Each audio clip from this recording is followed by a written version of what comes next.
ইমাম সাহেবের সন্তান হলো সাদিও মানে।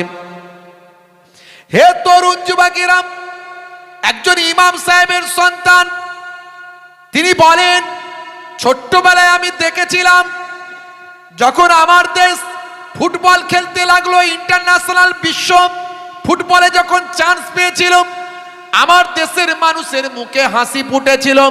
অর্থাৎ আমার দেশটাকে সারা পৃথিবীর মানুষ চিনতে পেরেছিল। আমি ফুটবল খেলাকে কোনো প্রমোট করছি না, ফুটবল খেলা জায়েজ এটাও বলছি না, যে ভাই আমার মানুষের যাতে অপমান হয় সেটা না জায়েজ। ফুটবল খেলা আমি খেলি না আর আমি প্রমোটও করছি না। এখানে আমি একটা অন্য জিনিস বোঝাতে গিয়ে ফুটবলের উদাহরণ দিচ্ছি। কারণ ফুটবল খেলা আমি পছন্দ করি না, কারণ খেলতে গিয়ে পাটা বুকে লাগে, মাথায় লাগে, এটা ইসলামে নিষেধ। আপনি যদি খেলতে হয় ক্রিকেট খেলুন, ব্যাডমিন্টন খেলুন, ভলি খেলুন, আপনি ভাই আমার ব্যায়াম করুন, জিম করুন, অন্যরকম আরও অনেক শরীর চর্চামূলক খেলা আছে, সেগুলো খেলতে পারেন। শরীর চর্চা করার জন্য খেলতে পারেন। কোনো জুয়ার জন্য খেলা চলবে না। কোনো জুয়া খেলবো বলে ভাই আমার দোস্ত আমার আমোদ প্রমোদ কিংবা অশ্লীল কোনো চিন্তা ভাবনা নিয়ে খেলা যাবে না। মানুষের ক্ষতি হয় এমন খেলা করা যাবে না। হে তরুণ যুবকেরা, আমি এখানে অন্য একটা কথা বোঝানোর চেষ্টা করছি। সাদিও মানে ছোট বয়স, সে তখন দেখলো এরকম একটা দুর্ভিক্ষময় একটা দেশ, গরিব দেশ, সে দেশের মানুষের মুখে একমাত্র ফুটবলের কারণে হাসি ফুটেছে। ছোট্টবেলা থেকে তার স্বপ্ন ছিল ফুটবলে বিখ্যাত একজন খেলোয়াড় হবে। ছোট্টবেলা থেকে সেই স্বপ্নকে মাথায় নিয়ে সর্বদা পায়ে ফুটবল নিয়ে সে ঘুরে বেড়াতো। অল্প দিনের পরে বাপ তার ইন্তেকাল করলো, মারা গেলেন ইমাম সাহেব।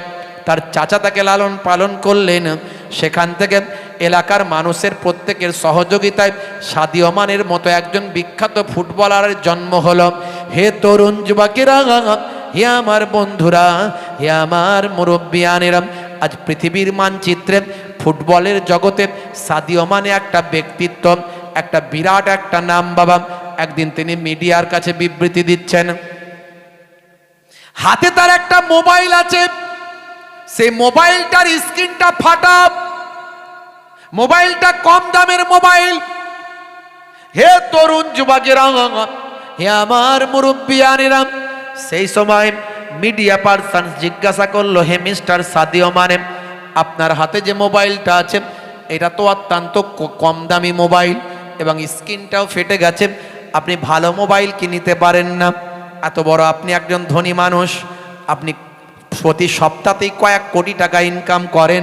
সে সময় তিনি বললেন, শোনো, পয়সা থাকলেই যে লাক্সারি করতে হবে এটা আমার ইসলাম শেখায়নি, এটা আমার ইসলাম আমাকে শেখায়নি।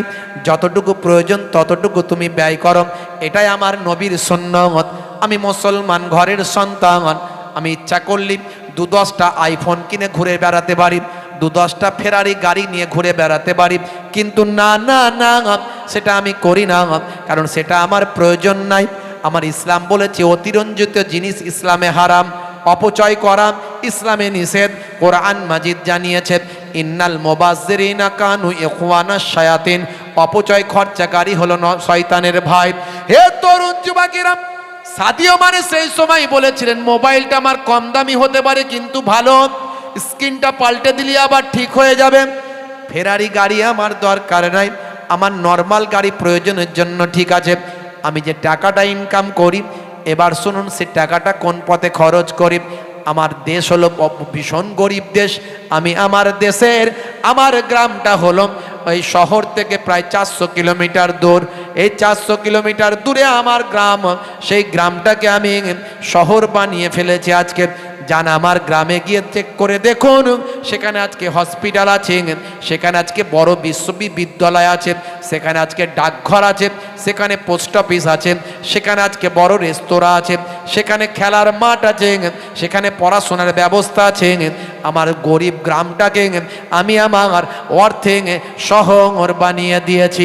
ইসলামে বলা হয়েছে অতিরঞ্জিত খরচা করো না, তোমার খরচা দিয়ে মানুষের উপকার করো, মানুষের জন্য ব্যয় করো, শিক্ষার ব্যবস্থা করে যাও, দিনের এলেম যেন মানুষের কাছে পৌঁছে যায়, এ ব্যবস্থা করে দাও।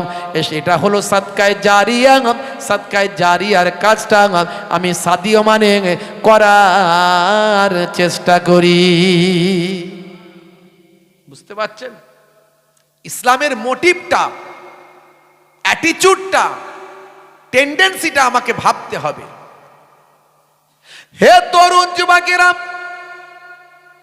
হে আমার বন্ধুরা, হে আমার মুরব্বিয়ানেরা, তাই বলি বাবা, বড় বড় ওয়াতার পণ্ডিতেরা আমার নবীর চরিত্রে তারা বদলে গেছে, কোরআন পড়ে তারা জীবনকে বদলে ফেলেছে, হাদিস পড়ে নবীর জীবন জিন্দেগি পড়ে নিজেদের জীবনকে পাল্টে ফেলেছে। এর আগে আমি অনেক বলার চেষ্টা করেছি, আপনাদের অনেক বলার চেষ্টা করেছি এর আগে। হে তরুণ যুবকেরা, হে আমার বন্ধুরা, শুনে রেখে দিন বাবা, জেনে রেখে দেন। এর আগে আমি অনেক বলার চেষ্টা করেছি। এই সমস্ত বড় বড় পণ্ডিতেরা আমার নবীর আদর্শে তারা মুগ্ধ হয়েছে। সেই নবী বলছেন, বাবা নামাজটা ছেড়ে দিও না, রোজাটা ছেড়ে দিও না বাবা, রোজা ছেড়ো না, নামাজ ছেড়ো না, জাকাতটা ঠিকভাবে ইউটিলাইজ করো। জাকাতের উদ্দেশ্য হলো গরিবি হাটাও, দেশ বাঁচাও। এ স্লোগান মানুষ দিয়েছে কিন্তু পালন করে না। ইসলাম যে স্লোগান দিয়েছে ইসলাম পালন করে। ইসলাম বলছে গরিবি হাটাও, দেশ বাঁচাও, অর্থাৎ জাকাত দিলে গরিবি দূর হয়ে যাবে।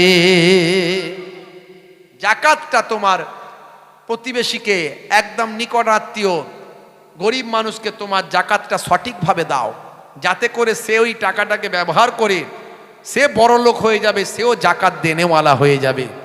আমরা জাকাত ঠিকভাবে দিই না। 1 লাখ টাকা জাকাত পড়লে 10,000 টাকা লুঙ্গি কিনে নিয়ে আসি, 5,000 টাকা লুঙ্গি কিনে নিয়ে এসে 3 দিন ধরে টোকন দিয়া লাইন দিয়ে শুধু বলে লুঙ্গি নিয়ে যা।